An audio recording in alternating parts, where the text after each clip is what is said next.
teman-teman, sebelum kalian menyimak konten berikut ini, pastikan kalian sudah menekan tombol subscribe, like, dan tombol lonceng supaya kalian bisa mendapat notifikasi untuk konten selanjutnya. Jangan lupa di-share ya. Assalamualaikum.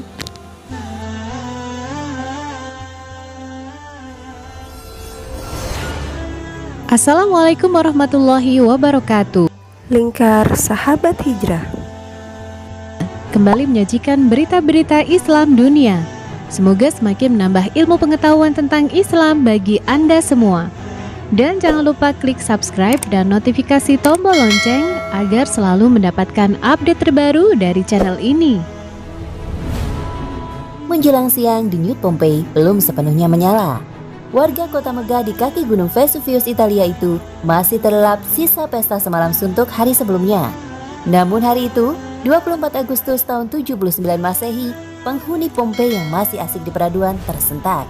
Mata yang masih berat pun terpaksa terbuka ketika ranjang empuk bergetar hebat. Langit rumah ikut bergoyang.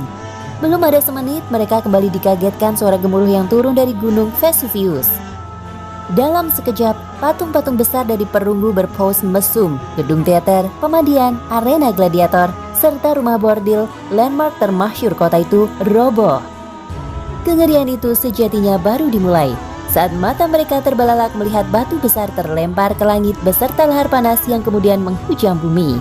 Semua itu muntahan isi perut gunung Vesuvius yang tengah murka.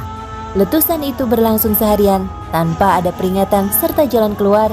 20.000 orang penghuninya terjebak. Lahar panas yang berlimpah ruah memanggang Pompei, membumi hanguskan semua tanda-tanda kehidupan.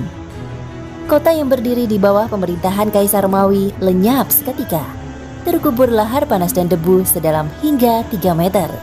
Sejak itu, Pompei pun dilupakan orang. Hampir 2 milenium raib, Pompei secara tak sengaja ditemukan pada 1748. Kala itu, sejumlah arkeolog mencari keberadaan artefak berharga dan harta karun di wilayah Campania, sebelah tenggara kota Napoli, Italia. Ketika itulah, misteri hilangnya kota Pompei selama ribuan tahun akhirnya terbongkar. Bahkan lebih mengejutkan adalah artefak yang ditemukan tidak hanya berupa tembikar dan barang kuno, tetapi juga puluhan jasad dalam kondisi mengejutkan.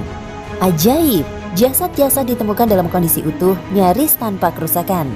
Kita bahkan bisa menyaksikan mimik wajah warga Pompei yang ketakutan saat menghadapi maut. Mayat-mayat dengan segala pos itu mengeras, membatu dan diawetkan oleh abu. Dari penemuan ini terungkap karakteristik penduduk kota yang kaya raya pada waktu itu. Kota itu ternyata mengumbar perzinahan. Bahkan bisa diyakini telah menjadi surga bagi kaum homoseksual. Pompei penuhi dengan lokasi perzinahan atau prostitusi yang menyebar di segala penjuru kota.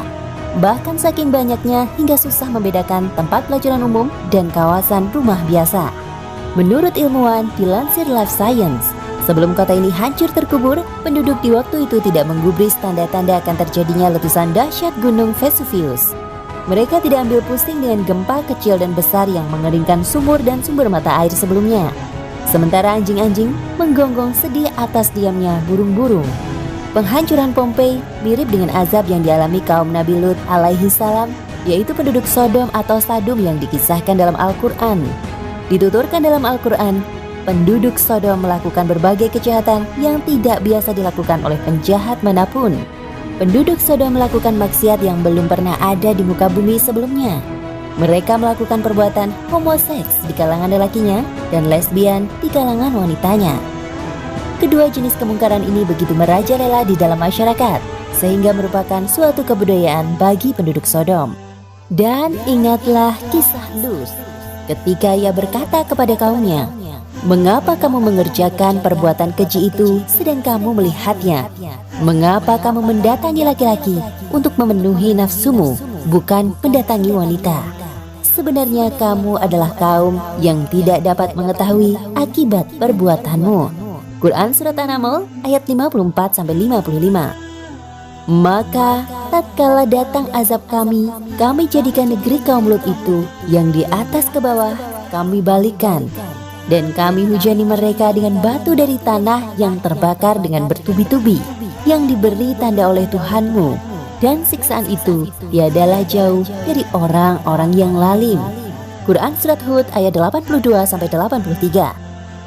Meski telah lenyap berabad-abad yang lalu, jejak kota Sodom ternyata masih dapat ditelusuri.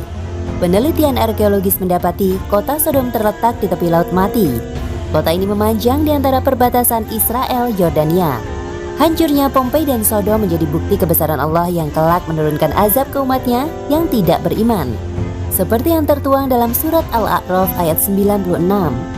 Jikalau sekiranya penduduk negeri-negeri beriman dan bertakwa, pastilah kami akan melimpahkan kepada mereka berkah dari langit dan bumi.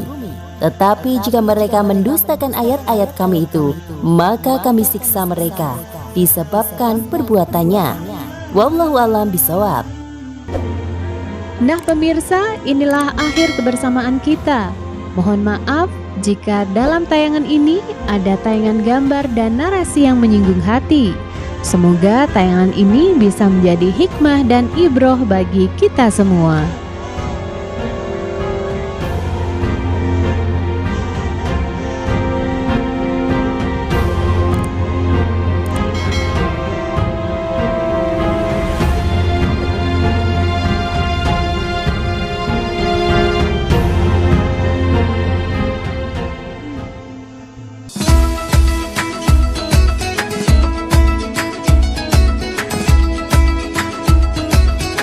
Jangan lupa di subscribe karena subscribe gratis. Thank you.